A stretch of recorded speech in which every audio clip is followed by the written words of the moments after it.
Thank you so much for being here, Vanja Černivec. Thank you for the invite. You know, your first interview in Portland after taking charge of the Portland Fire as general manager. I gotta ask you, how's Portland treating you so far? It's been amazing. Everybody's so supportive, helpful. My bags were lost, and everybody tried to chip in and help me with getting lenses, getting clothes. So, yeah, everybody's been helpful, supportive, and welcoming. Since you made that decision to take on this new role as a general manager of the Portland Fire, I'm assuming it was a few months ago, but how has the last few weeks, the last few months been for you? Has it been a little bit hectic, kind of handling two jobs at once? It has been a roller coaster. I did ask to have kind of a clear transition, so I wasn't in two roles at the same time. I don't think that would be fair. So as soon as we've agreed on the departure date with the Valkyries, I've asked for a week or two break so I can kind of reset. And then when I come back, I start with a clear mind. So it wasn't too bad of a roller coaster. I think we all got that experience of losing our bags once or twice. It sucks. I don't recommend it to. Yeah.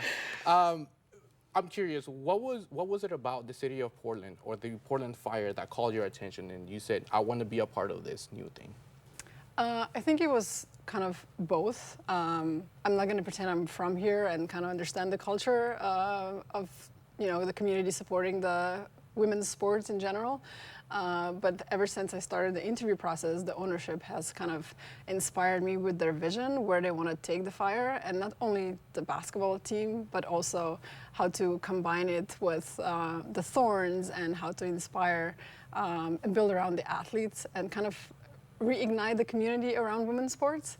Mm-hmm. They want to do things differently. They want to innovate. So, and my best friend lives here, so that was kind of a cherry on top of making the decision to move out to Portland. Okay, so you have established connections here.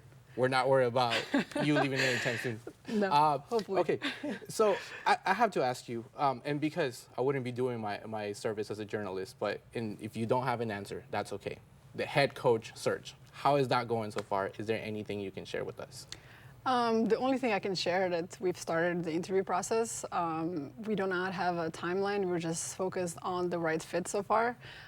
There's been a lot of interest, as we would assume. So we're just doing our due diligence and kind of talking to people and kind of casting the wide net. Trying to figure out who the right fit will be for our organization. Hey, I'm going to apply. Let's see what happens. I have experience in Guatemala. That's it. Talking about the right fit, what kind of culture do you want to set with the team, not only with the staff, the coaches, but going forward as a team later on? Yeah, in general, I want to build a culture of trust. I want everybody on our staff and players to feel like they belong, they're valued, they contribute, they have agency with what we're building. And, when you're in crisis, you kind of want to rely on this community resilience. So I want us to be flexible, adaptable, and kind of be open to what's coming, because we're building, but we do not have a fixed structure. We do not know what's going to grow. So we just have to be courageous to take one step at a time and see what evolves. Mm-hmm. With that being said, Portland is a very vocal community that will tell you they support you, but they also demand a lot. Rightfully so. Okay. Very supportive here. How invested will you be and your team will be on listening to the community and getting the people's input on the team? I think that's one of our priorities. Not in the future, I think they're already doing it. A lot of community activations, the response has been amazing. We're just gonna continue to do that and build upon, and I think even expand. I know our president has great initiative and plans on using all the retired WNBA players that are here, kind of put them out in the community and kind of activate and inspire the new generation. So we're excited to see what's to come. I'm excited for you. I know the next question doesn't fall directly on you, so if you don't have an answer, hey, that's okay. Any information on season tickets? I know we already have over 13,000 season ticket deposits. So I would encourage anyone that's interested to kind of join and support the Fire to pick up the phone and put the deposits down. Got you. And of course, you guys will be playing at the Motta Center. Yes. What is your vision, not only short-term but long-term, for this team? Tough question. Like I said, from year one, we want to be competitive. We want to kind of reach the playoffs, but our goal is not winning, how do you say, for all costs. Like, we want to build culture first. So, like I said, trust, having people have their voice, their agency, and then just build upon that. And yeah, I think through the years, we just want to be competitive, being in playoffs, attract players, mostly attract good and talented people. Coming from Golden State, their success wasn't like, it wasn't surprising to the people behind the scenes, such as yourself. Yeah. This team was built on a winning culture. Is there anything you can take away from your time with the Valkyries that you can bring here to not only, like you mentioned, have kind of like instant success, but also long-term achievements? For sure, you know, Valkyries were just like a cherry on the top, kind of adding to my experience throughout the career. So having gone through the expansion draft process and building a team from scratch will definitely benefit me in this new chapter. I think a lot of the focus with the Valkyries was just bringing high character people, and that's something, you know, I will not deviate here at the Fire as well. Mm-hmm. So you said high character people. So could we see some big names coming to the Fire that we maybe heard around the league when it comes to your staff? Potentially, definitely. Got you. One of the things you mentioned, and then we've been talking about, is the community involvement. You personally, do you see yourself getting involved in the community and just getting out and about on the streets, just listening to what people have to say about the Portland Fire? Yeah, definitely. I cannot wait to go out and meet the people. I kind of think, you know, Portland community has been ahead of the curve with supporting women's sports. You know, having the team here in early 2000s, I know the arena was almost sold out and they had one of the highest attendance. So I'm just excited to go back and kind of inspire the new generation as well. Mm-hmm. So during your presentation at the Motta Center, when you were formerly presenting as the GM for the Portland Fire, some people may not know, but there was actually some people from the Golden State Valkyries there to support you. Can you talk a little bit about that support coming from the Valkyries and this entire process, how it's been handled by them? Yeah, I was so grateful for Vanja, the Valkyries GM, that she came out and supported. The first, you know, was her blessing when I was approached to kind of throw my name in. Like, I talked to her and I kind of wanted her blessing because I knew I would need to leave the team before the season ends, and that was something that I personally struggled with. So she was great from day one that I told her I want to kind of throw my name in. You know, she was supportive, helped me with the interview process, and then for her to come out with the crazy schedule that she has already meant a lot. And just love to see women supporting women in general. So yeah, we'll always be grateful for that. So now we got two very powerful women in charge of the Portland Fire. You being in town now and kind of putting a picture for the future, what are some things that you learned from working with the Golden State Valkyries that you could bring to the Portland Fire and just create a new culture in town? Yeah, again, like, it's not just working with the Valkyries, but, you know, working with the Bulls and being with London Lions and the league. I think traveling the world and working across all continents has been a privileged experience, and it kind of humbled me. It opened, you know, my mind. I learned quickly that you cannot copy paste anywhere. You know, what I've discovered when I was coaching kids in Africa, they need something different than kids in Europe and in Latin America. So I kind of always have that open mind and first try to listen, learn before I make any decisions. So yeah, we want to have a culture of innovation, open-minded, like I said, and trust building, definitely. Mm-hmm. What are some of the things in the next few months before the expansion draft that you're looking forward to? Maybe some challenges that you're looking forward to? Well, the first one is definitely finding a head coach. That would be kind of our priority. I know we're staying away from timelines, but having a coach in place before the expansion draft would be super important. Also, assistant general manager, and then we go from there. Mm-hmm. Kind of unprecedented times that are going on with the NBA and the Portland Fire. Does this make your job any difficult as finding talent, as far as coaching, when it comes to working around the CBA? Because, like you mentioned, we're working with their ONE-ONE-ONE at the moment. Yeah.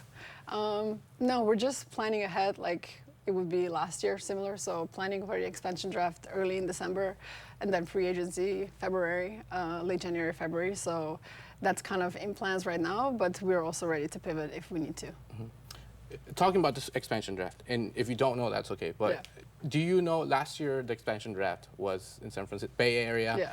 But now we have two teams coming in at the same time. Do you have any knowledge of where that draft could be at? No? We have no information. We're building our own scenarios in our heads and going, you know, playing kind of exercises how it could evolve. But again, we have no information that I can share.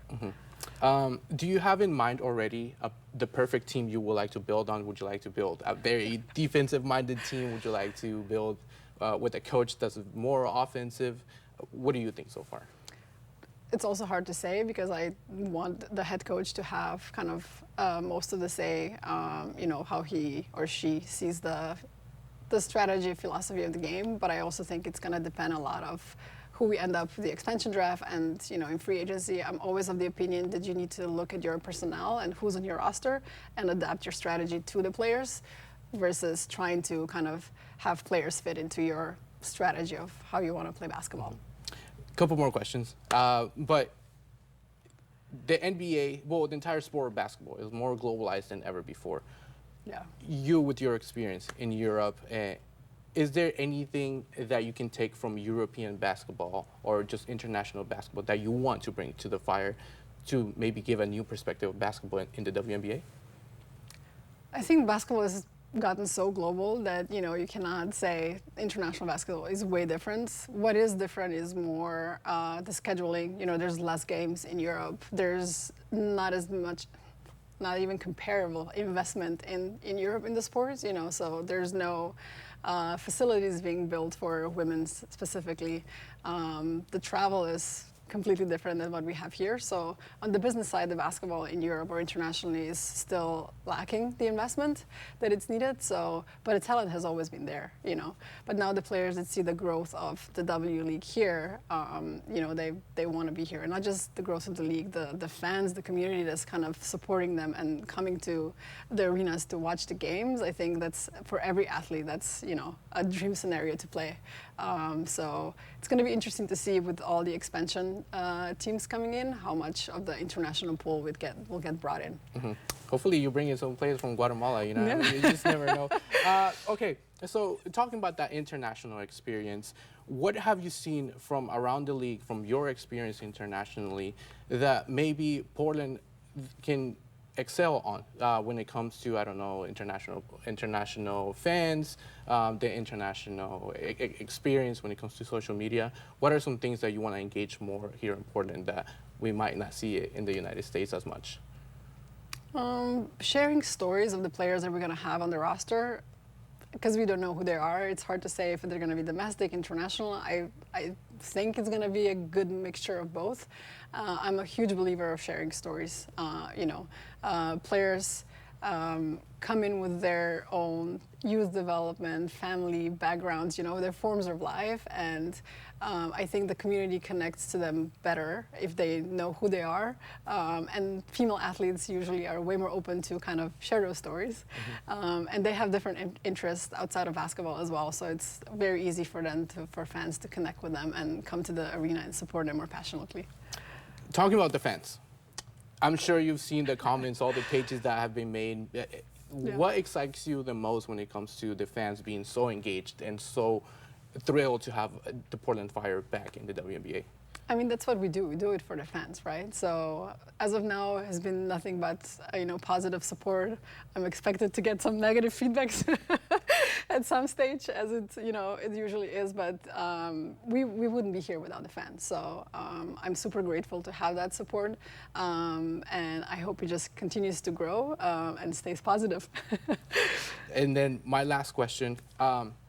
What is your message to the fan base when it comes to receiving feedback? And not only that, but this fan base has been a little bit of patient just because we heard people complain like, oh, we're not going as the tempo are going, maybe not as fast as people would like. But what is your message to them for being patient? Yeah, like every expansion draft needs time. You know, people need time to kind of build and grow, and I do see that in the Portland community. I don't think the expectations are crazy high, even though maybe internally we kind of want to keep the standard high. I just want to ask to give us the opportunity to kind of show what we can build and just enjoy the ride with us. Pick up the phone, put the deposit down for the season ticket, and I cannot wait to see everybody in the Motta Center. And I cannot wait to see this team succeed, of course, with new Portland Fire General Manager, Vanja Černivec. I appreciate you coming. Thank you so much.